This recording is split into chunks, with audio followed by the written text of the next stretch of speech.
राम राम। पांचवें दोहे के बाद सुंदरकांड की कहानी अब आगे बढ़ती है। सुनिए। लंका निश्चर निकर निवासा, यहाँ कहाँ सज्जन कर वासा। अब हनुमान जी सोचते हैं कि लंका तो निशाचरों के रहने का की जगह है। समूह में लंका में निशाचर ही निशाचर बसते हैं, तो भला यहां पर कोई सज्जन व्यक्ति कैसे रह सकता है जो भगवान विष्णु की पूजा करता हो, जिसने तुलसी लगा रखी हो। और यही संशय उनके मन में चल रहा है।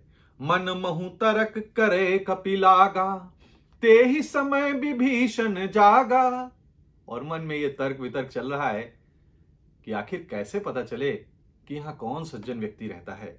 और उसी समय विभीषण जाग जाते हैं, उठते हैं। राम राम ते ही सुमिरन कीन्हा, हृदय हरसि कपि सज्जन चीन्हा। और उठते ही विभीषण राम राम का स्मरण करते हैं, राम नाम का स्मरण करते हैं। और उच्चारण हनुमान जी जब सुनते हैं तो जान जाते हैं कि यहां पर कोई सज्जन व्यक्ति है, और वो बहुत ही हर्षित हो उठते हैं। ऐसन हठ करी हो पहचानी, साधु ते होई ना कारज हानि। और वो विचार करते हैं कि इनसे हट करके यानी अपनी ओर से ही परिचय मैं कर लेता हूं, क्योंकि साधु से किसी भी प्रकार के कार्य की हानि नहीं होती है। यानी आप किसी सज्जन व्यक्ति के पास जाते हैं और अपनी अपनी आप बात कहते हैं तो उससे हानि नहीं होगी आपको, अपितु आपको लाभ अवश्य हो सकता है। विप्र रूप धरि बचन सुनाए, सुनत विभीषण उठि तहाँ आए। हनुमान जी जिन्हें जिन्हें आशीर्वाद प्राप्त है, जिन्हें वरदान प्राप्त है कि वो कोई भी रूप रख सकते हैं, तो उन्होंने अब ब्राह्मण का रूप धारण किया और अच्छे अच्छे वचन सुनाने लगे, उन्हें पुकारने लगे।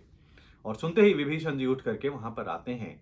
करि प्रणाम पूछी कुशलाई, विप्र कहो निज कथा बुझाई। और बोलते हैं कि प्रणाम करते हैं, उनकी कुशल क्षेम पूछते हैं और फिर कहते हैं कि हे ब्राह्मण देव, अपनी आपने जो कथा आप सुना रहे थे वो मुझे समझाइए, जरा सुनाइए। कि तुम हरिदासन मह कोई, मोरे हृदय प्रीति अति होई।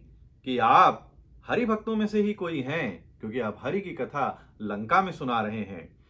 क्योंकि आपको देख करके मेरे हृदय में अत्यंत ही प्रेम उत्पन्न हो रहा है।